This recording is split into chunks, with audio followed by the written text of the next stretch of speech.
ఓం నమో వెంకటేశాయ. అఘనోదన చరణ అఘ సంచయ తరణ గోవింద గోవింద.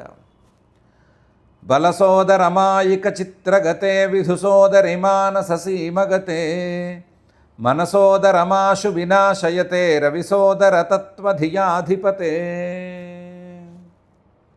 అని రాసలీలామిషదాసహేలాకృత భాసజాలావలివాసకాలోత్సవుడైన శ్రీనివాస పరమాత్ముని భక్తిగా మనసులో ప్రార్థించుకుంటూ శ్రీశుకుల వారు ఉపదేశం చేసిన శ్రీమద్భాగవత మహాగ్రంథం యొక్క అధ్యయన కార్యక్రమాన్ని మనం ప్రారంభించుకుందాము.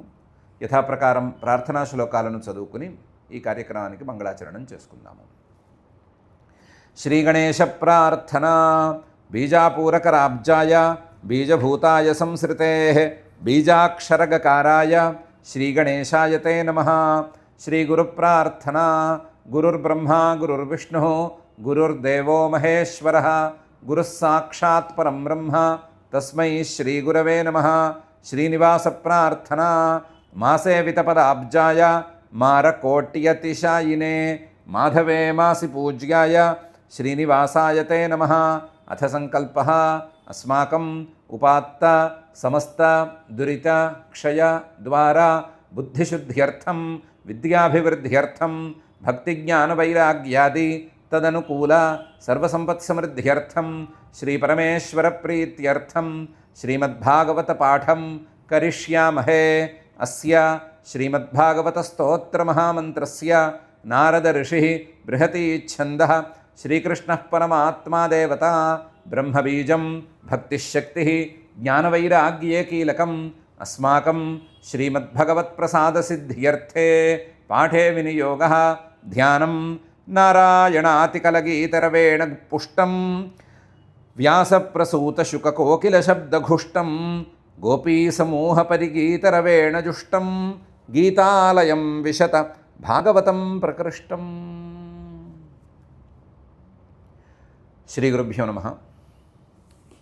గోపికలందరూ ఆ పరమాత్మ యొక్క పాదాలను చూశారు, పాదముద్రలను చూశారు, వాటిని చూసి కనిపెట్టారు. ఇవి పరమాత్మ తాలూకు ముద్రలే, శ్రీకృష్ణుడి పాదముద్రలే అని కనిపెట్టారు. కనిపెట్టి ఆ పాదముద్రల వెంట వెళుతూ ఉన్నారు. వెళుతూ ఉంటే వీళ్ళకి దాదాపు గుండె ఆగినంత పని అయింది. తైస్తైః పదైస్తత్పదవీం అన్విచ్ఛంత్యోగ్రతో బలాః వధ్వాః పదైః సుపృక్తాని విలోక్యార్తాః సమబ్రువన్. ఆయన పాదముద్రలతో కూడిన పాదపు చిహ్నాలను చూసుకుంటూ తైస్తైః పదైః తత్పదవీం, ఆయన అడుగులు వేసిన దారిని చూసుకుంటూ ముందుకు వెళుతూ ఉన్నారు వీళ్ళు. అన్విచ్ఛంత్య, ఆయన్ని వెతుకుతూ ఎలాగైనా సరే ఆయన్ని పట్టేసుకుందాము, ఈ పాదముద్రలతో ఈ చిహ్నాలతో ఆయన్ని పట్టేసుకుందాము అని ముందుకు సాగారు. అగ్రతః కొంచెం ముందుకి అలా అడుగు వేసుకుంటూ వెళుతున్నారు. అబలాహ, ఈ స్త్రీలందరూ అదే పని మీద ఉన్నారు. వారు క్యూ కట్టారు. క్యూ కడితే చివరికి వాళ్ళకు ఉన్నట్టుండి వధ్వాః పదైః సుపృక్తాని, వాళ్ళకి శ్రీకృష్ణుడి అడుగులతో ఒక స్త్రీ తాలూకు అడుగులు కనిపించినాయి. వధ్వాః పదైః సుపృక్తాని. అందులోనూ ఆ స్త్రీ తాలూకు అడుగులు కూడా చూడటానికి కనిపెట్టేసేయచ్చు కదా.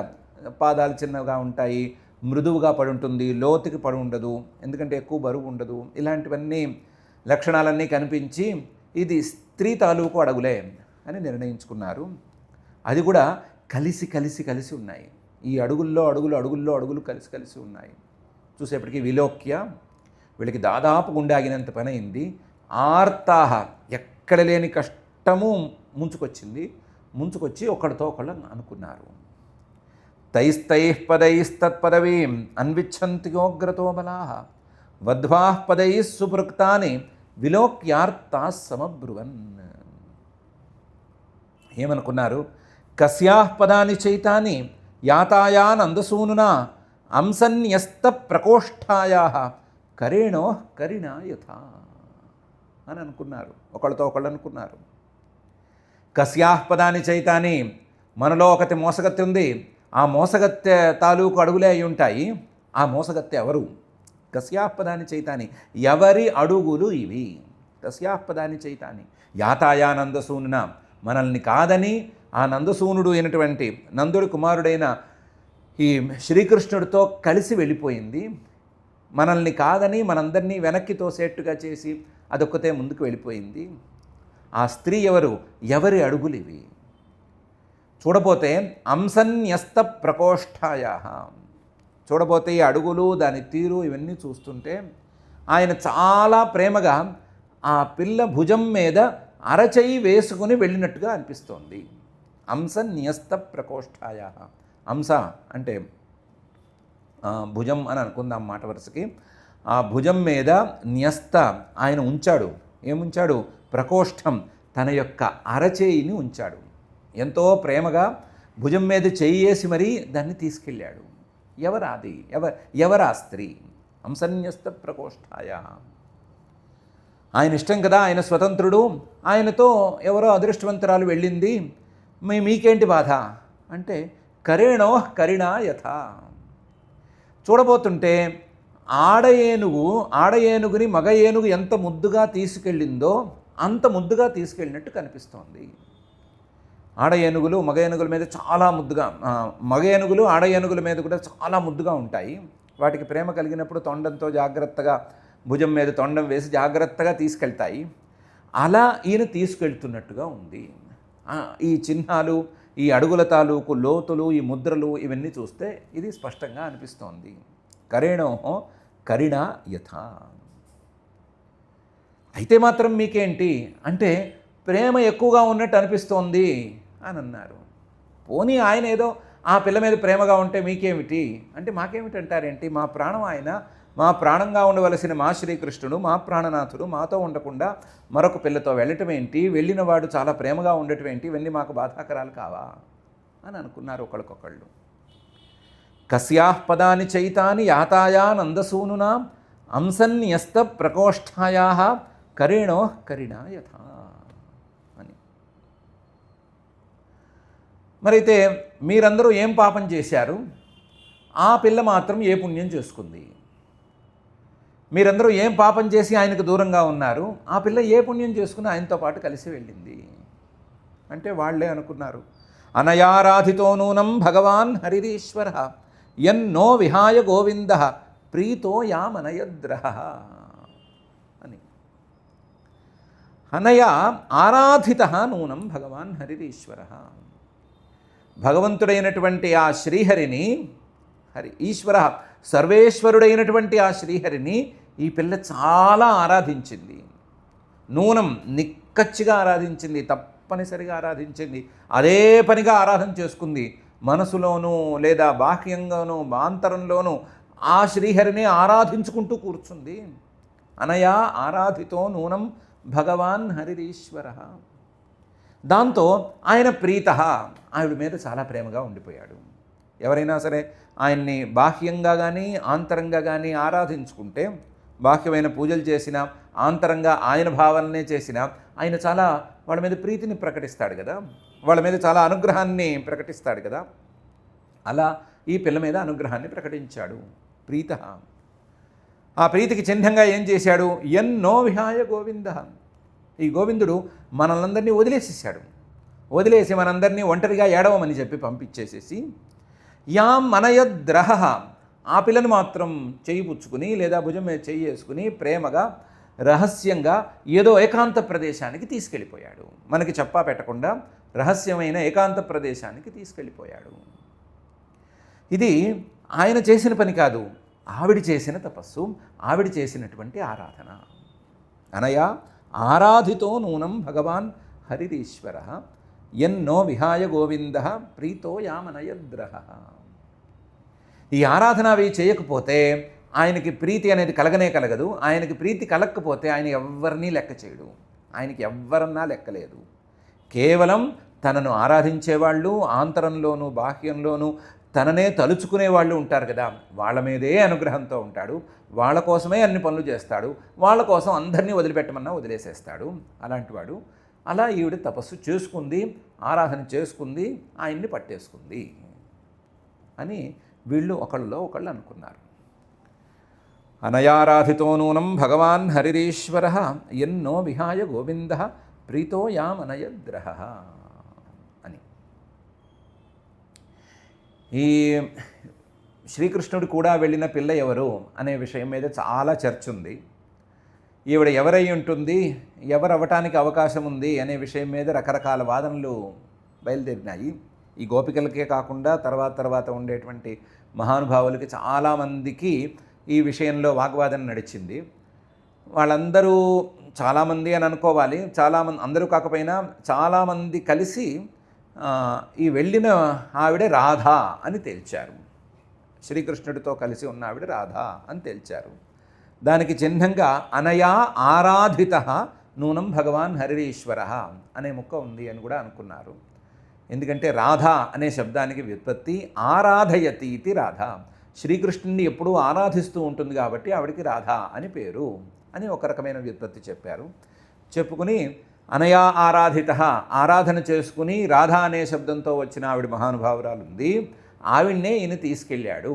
వెళ్ళింది శ్రీకృష్ణుడితో వెళ్ళింది రాధే అనే మాట కొంతమంది చెప్తున్నారు. దానికి వేరువేరు పురాణాల ప్రమాణాలు, రకరకాల వేరువేరు గ్రంథాల ఉద్గ్రంథాల ప్రమాణాలు ఉన్నాయి. కానీ శ్రీమద్భాగవతంలో మాత్రం దాని తాలూకు ఎక్కువ ఉల్లేఖం లేదు. ఈ ఆరాధ రాధి అనే 2 అక్షరాల చిహ్నం తప్ప మరే ఉల్లేఖము లేదు. రాధ తాలూకు ప్రసక్తి శ్రీమద్భాగవతంలో దాదాపు లేదనే చెప్పాలి. ఒకవేళ ఉంటే ఇలాంటి అక్షరాలతో ఉన్నదే తప్ప ప్రత్యేకంగా విశేషంగా లేదనే చెప్పాలి. వేరే గ్రంథాల్లో ఉంది. ఆ వేరే గ్రంథాల్లో ఉన్నప్పుడు వేరే గ్రంథాల్లో చూసుకునేవాళ్ళు, ఆ రాధా సంప్రదాయం వాళ్ళు లేదా ఆ రాధా సమేతుడైన శ్రీకృష్ణుడి మీద భక్తి అతిశయం ఉన్నవాళ్ళు చూసుకోవచ్చు. మనకి మాత్రం ఈ వరుసలో ఈ రాధా, ఆ రాధాకృష్ణుల యొక్క ప్రేమాతిశయం వీటిని చర్చించుకునేటువంటి అవకాశం చాలా స్వల్పం, అసలు దాదాపు లేదనే చెప్పుకోవాలి. ఈ 2 అక్షరాలతో ఇంతవరకే, ఈ 2 అక్షరాలకి ఎంతో అంతవరకే ఉంది అని చెప్పుకోవాలి. ఎవరో ఒకరు వెళ్ళారు, వెళ్ళిన ఆవిడ రాధా అవ్వచ్చు, ఇంకొక మహానుభావురావులు అవ్వచ్చు, ఎవరో ఒకరు శ్రీకృష్ణుడితో వెళ్ళారు అని మాత్రం ఈ గోపికలు నిర్ణయించారు అని మనం అనుకుంటే సరిపోతుంది. ఇప్పటికీ సరే, బాగానే ఉంది. ఎవరో ఒకరు వెళ్ళారు, వెళ్ళిన వాళ్ళు శ్రీకృష్ణుడిని చక్కగా ఆరాధించుకున్నారు. మనం ఆరాధించుకోలేదా? మనం ఆరాధించలేదా ఆయన్ని? పొద్దున్నుంచి సాయంత్రం వరకు ఆయన వస్తాడు, ఆయన్ని చూడాలి అని పడిగాపులు కాయలేదా? ఆయన కను సన్నలతో ఒక్కసారి మన మీద చూస్తే చాలు, మన మీద ఆయన కను చూపులు పడితే చాలు అని రోజల్లా పరితపించలేదా?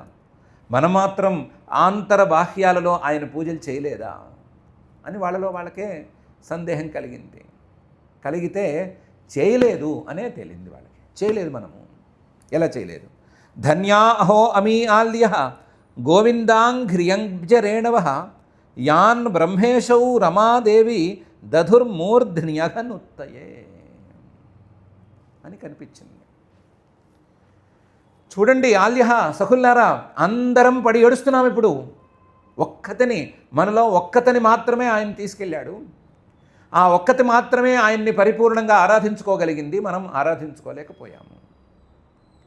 ఎలా ఆరాధించుకోలేకపోయాము అంటే చూడండి, ధన్యాః అహో అమి గోవిందాంఘ్రియబ్జరేణవ, గోవిందుడి యొక్క పాదార విందాన్ని తగిలినటువంటి రేణువులు, మట్టి రేణువులు, మట్టి కణాలు, అవి ధన్యాలు. ఎందుకంటే వాటికి గోవిందుడి యొక్క పాదస్పర్శ అనేది కలిగింది. ఆ స్పర్శ కోసం మనం పరితపించిపోతున్నాము. చిన్నప్పటి నుంచి పరితపిస్తూనే ఉన్నాము. ఆయన చిన్నప్పటి నుంచి మనం పరితపిస్తూనే ఉన్నాము. వీటికి మాత్రం తగిలింది, ఆ స్పర్శ తగిలింది, స్పర్శ కలిగింది.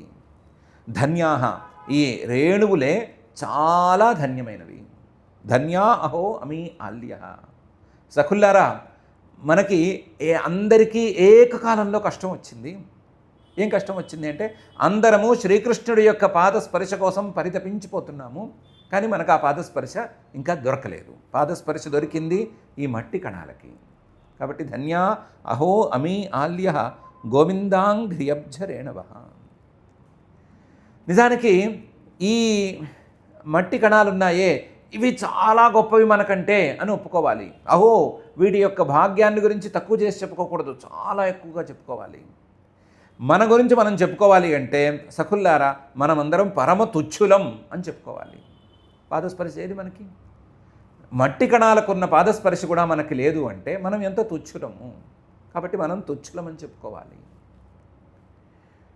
వీటి గొప్పతనం ఎంత గొప్పతనం అంటే ఈ మట్టి కణాలు, గోవిందుడి యొక్క పాదారవిందాల యొక్క స్పర్శ తగిలిన మట్టి కణాలు, వాటి యొక్క గొప్పతనం ఎంతదంటే యాన్ బ్రహ్మేశౌ రమాదేవి దధు.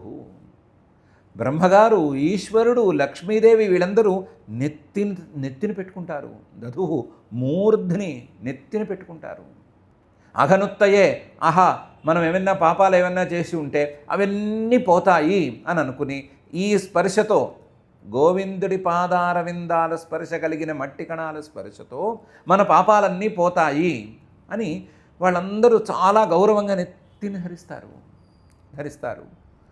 అలాంటి కణాలు ఇవి. ఈ కణాల ముందు మనం ఎందుకు పనికిరాము, ఈ కణాలే గొప్పవి, మనం తుచ్చురాళ్ళము అని అనుకున్నారు.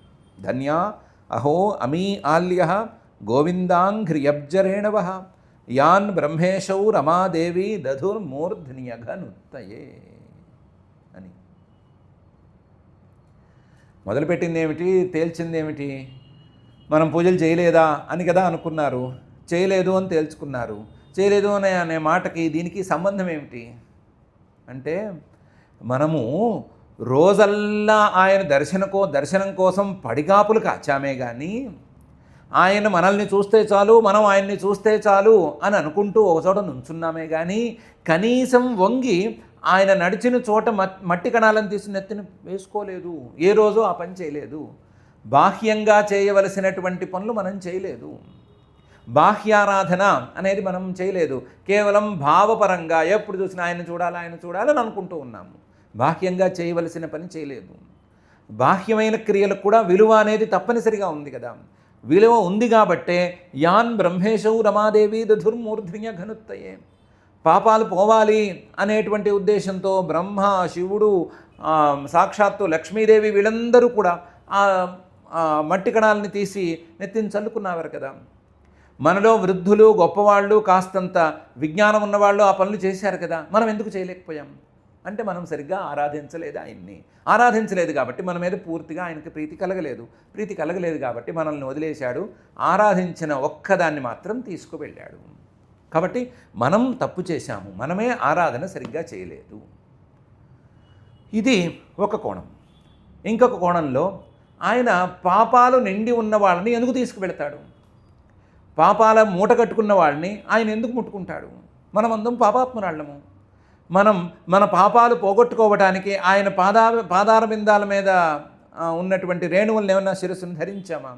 మనం అలా ధరించనిదే, ఆయన పాద రేణువుల్ని మన శిరస్సును ధరించనిదే మనకి పాపాలు ఎక్కడి నుంచి పోతాయి? పాపాలు పోకపోతే ఆయన ఎలా స్పృశిస్తాడు మనల్ని?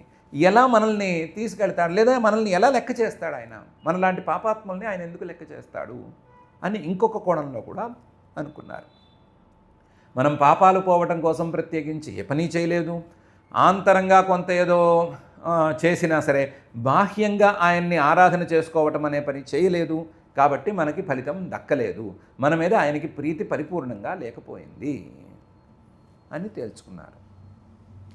ధన్యా అహో అమీ ఆల్య గోవిందాంఘ్రియబ్జరేణవ యాన్ బ్రహ్మేశౌ రమాదేవి దధుర్మూర్ధ్నియఘనుత్తయే అని. ఇలా వాళ్ళ మీద వాళ్ళకి మనం తుచ్చురాళ్ళము అనేటువంటి భావన సాగుతూ ఉండగానే ఉన్నట్టుండి అసూయ అనేది మళ్ళీ పొంగుకొచ్చింది.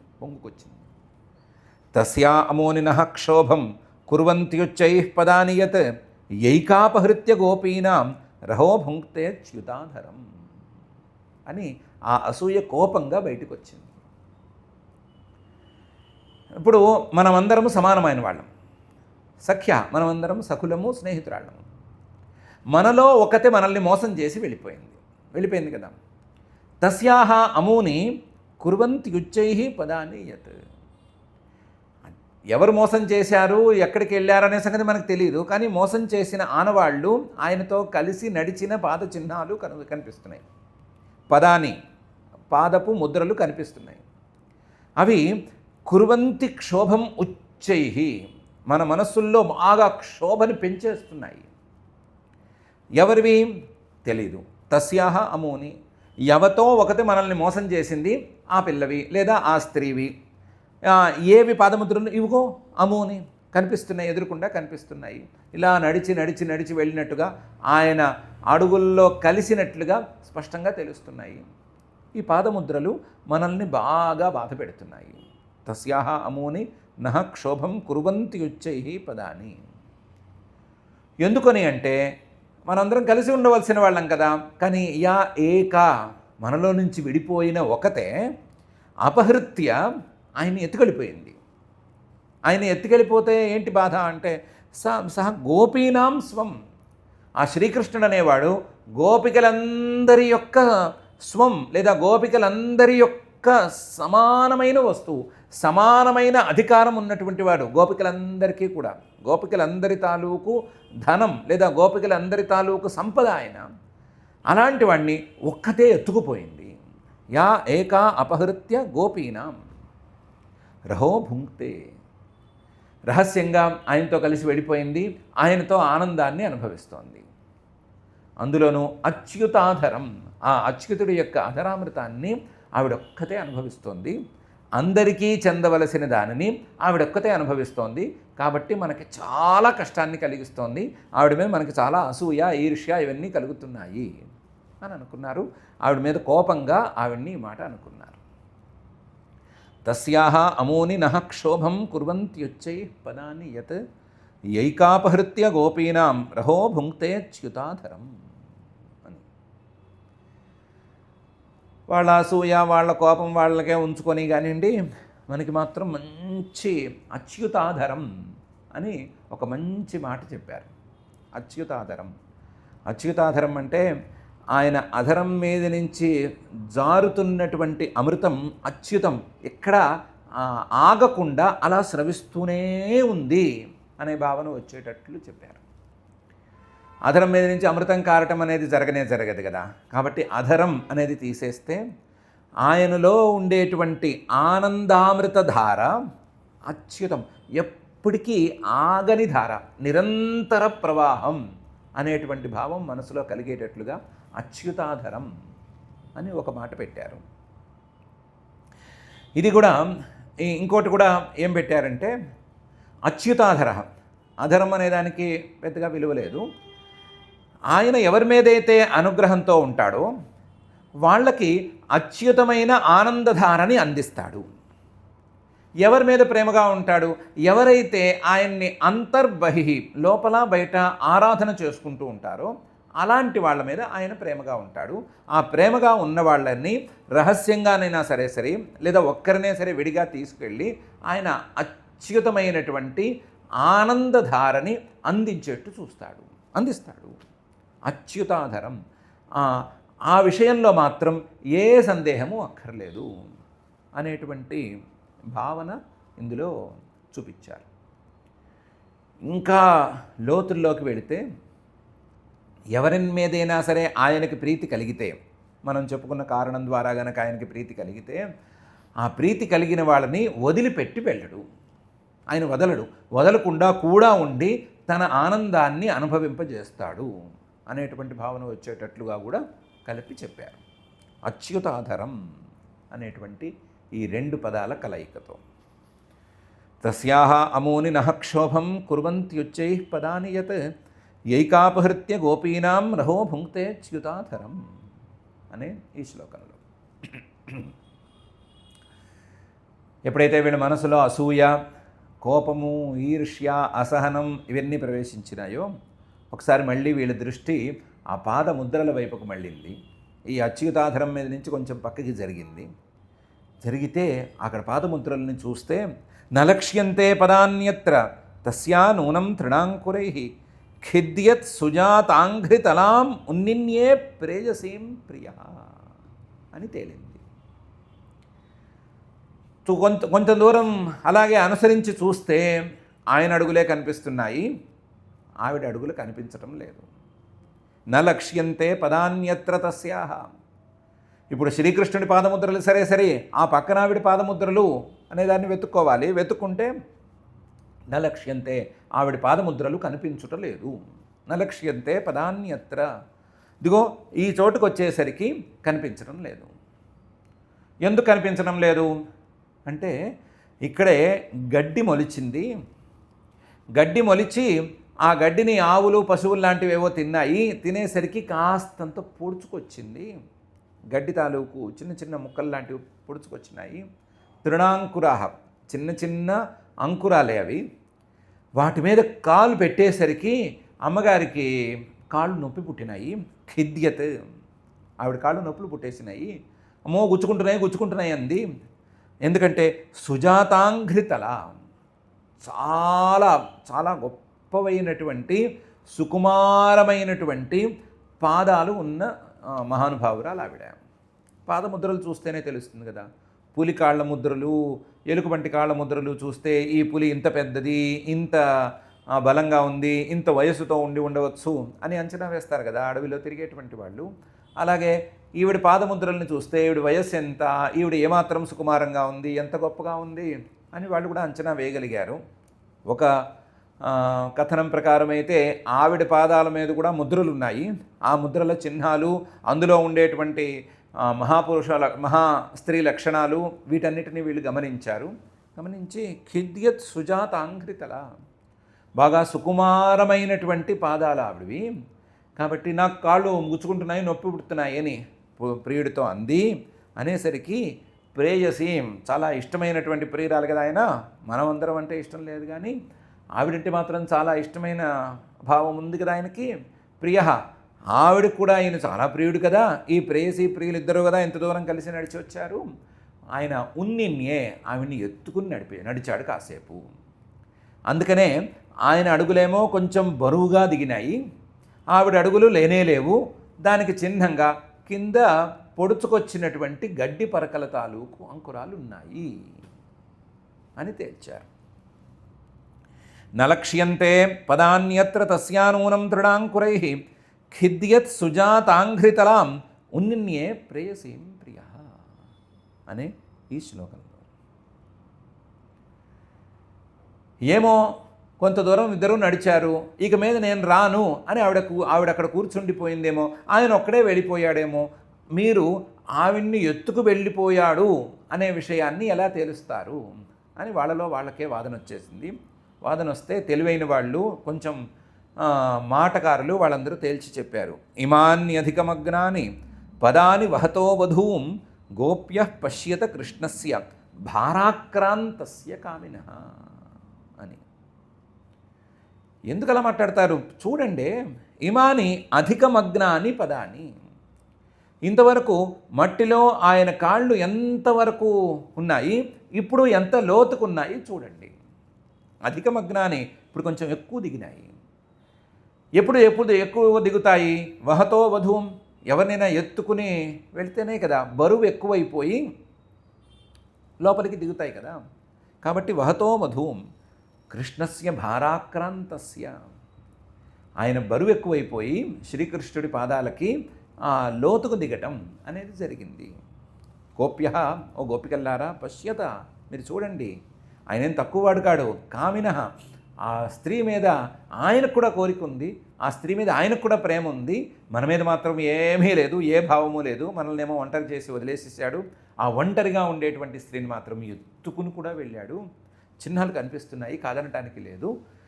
మనల్ని అందరినీ ఆయన మోసం చేశాడు. మనలో ఒక మోసగత్తి మనల్ని కూడా మోసం చేసి శ్రీకృష్ణుడిని ఎత్తుకెళ్ళిపోయింది. శ్రీకృష్ణుడు ఆవిడని ఎత్తుకెళ్ళిపోయాడు, శ్రీకృష్ణుడిని ఈవిడేమో మాయ చేసి తీసుకెళ్ళిపోయింది అని అనుకున్నారు. ఇమాన్యధికమగ్నాని పదాని వహతో వధూం గోప్య పశ్యత కృష్ణస్య భారాక్రాంతస్య కామినః. అత్రావరోపితా కాంత పుష్పహేతోర్మహాత్మనా అత్ర ప్రసూనావచయః ప్రియార్థే ప్రేయసాకృతః ప్రపదాక్రమణే ఏతే పశ్యత అసకలే పదే. అత్రావరోపితా కాంత, ఓ చూడండి ఇక్కడ దించాడు ఆవిడ్ని. ఎందుకంటే ఆవిడ దిగిన ఆనవాళ్ళు, ఆ పాదముద్రలు కనిపిస్తున్నాయి. ఎందుకు దించుంటాడు ఇక్కడ?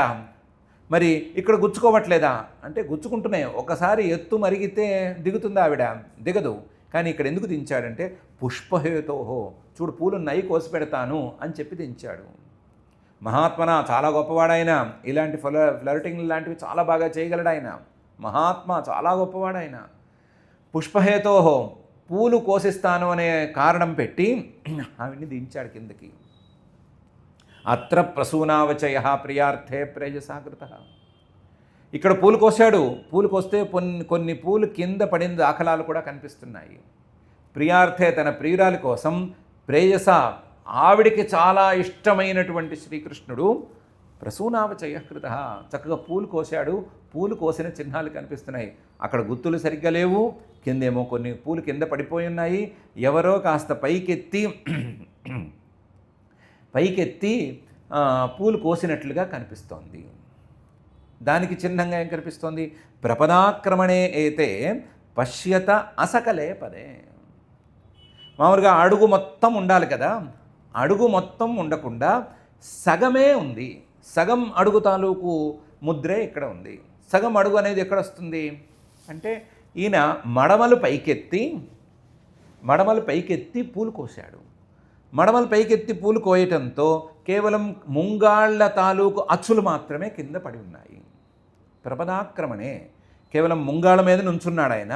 అందువల్ల అసకలే పదే, పాదాల అచ్చులు మొత్తం పడకుండా సగం అచ్చులే పడ్డాయి. దీన్ని బట్టే తెలుస్తోంది ఆయన పూలు కోశాడు. పూలు కొన్ని కింద పడి ఉన్నాయి, వాటి చిహ్నాలు కూడా కనిపిస్తున్నాయి. కానీ పూలు రాలిపడి ఉండొచ్చు, లేదా వేరే ఏ ప్రాణైనా అక్కడి నుంచి కదిలి ఉండొచ్చు, అవి ఇటువటుగా ఉంటే ఉండొచ్చు. కానీ పాదాల అచ్చులు మాత్రం సగమే పడ్డాయి అనేది కూడా దానికి చిహ్నము అని తేల్చారు.